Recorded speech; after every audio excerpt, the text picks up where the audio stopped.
Assalamualaikum Azim. Kau dekat sana macam mana? Okey tak? Aku okey je Mira dekat sini. Aku ni nak dekat sampai dah stesen bas. Jap. Asal kau tiba-tiba balik ni Mira?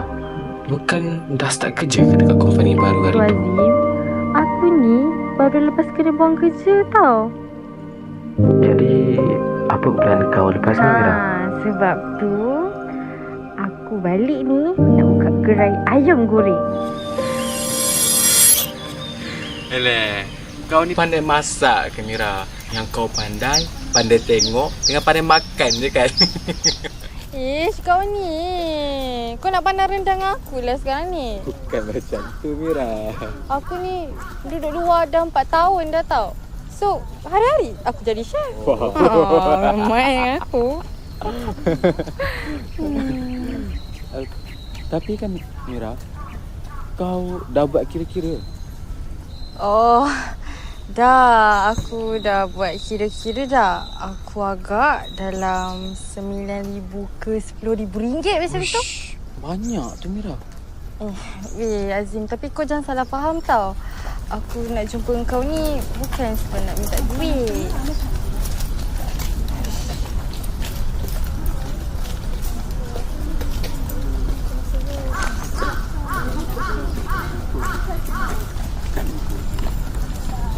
Azim, mana duit? Duit kau ke? Kau curi Tak adalah.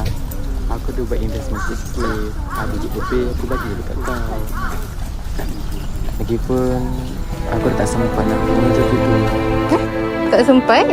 Tak. Masuk aku. Aku sempat je dengan duit tu. Tapi, lebih baik aku invest dekat kau kan. Nanti kau dah dapat untung. Kau share sikit kat aku Wah, Azim. Otak kau ni, kau tak bisnes lah. Aku tahu tak? Ni Azim lah Mira. So, lepas ni kita nak kena buat apa? Goreng ayam.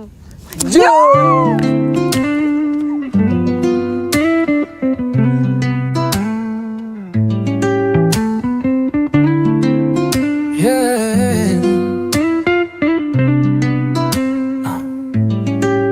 Ada sunyi yang tak bernama terselip di celah tawa yang biasa.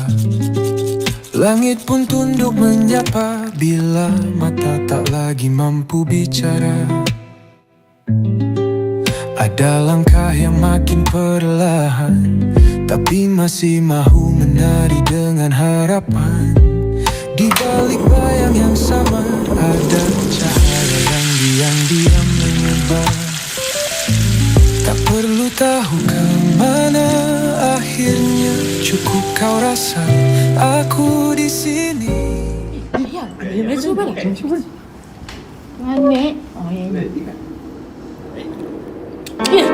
Masanya siapa yang benda masak kau masak ni Mira? Mira, kau masak ke tak? Kau bagi kucing pun, kucing bagi balik kau tahu kan? Masih sangat. Tak payah buka gerai lah. Bukan gerai pun tadi dah datang. Terus sangat rasa ni Fatin. Aku yang kena darah tinggi tahu tak? Darah tinggi. Masih.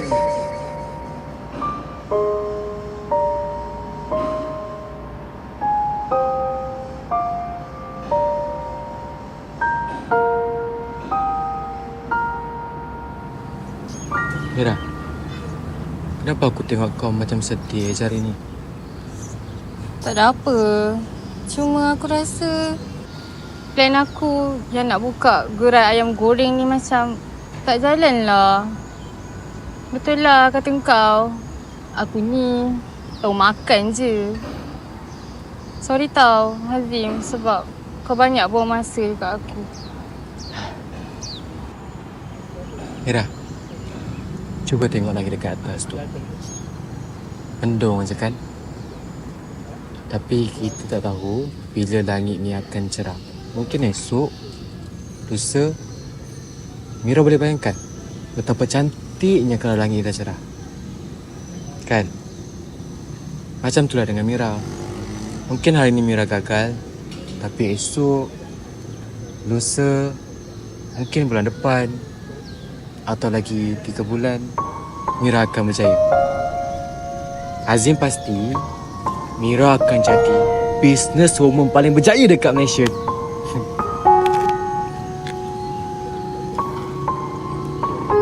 We can do it. Ajar aku masak tau. Boleh, takkan tak boleh.